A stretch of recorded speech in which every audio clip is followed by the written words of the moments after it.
อยู่นั่นว่ะ1 2 อีอ้วนมาแซวกับตันป่ะตอนนี้นะคะเราอยู่ข้างบนเรือค่ะเราโดนจับค่ะเรารอพี่แจ็คมาช่วยนี่มันเต้อยู่นี่ก็บอกว่าเรือคันนี้เป็นเรือที่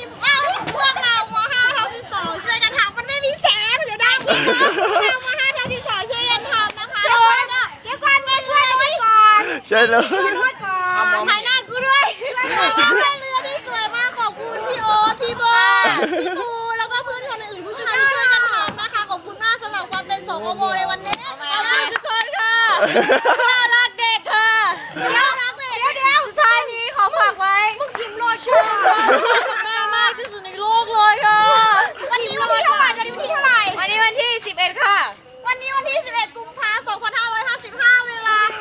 20:47 นาทีเรือเราทำเสร็จแล้วรักเซาทรายเหมือนเดิมไ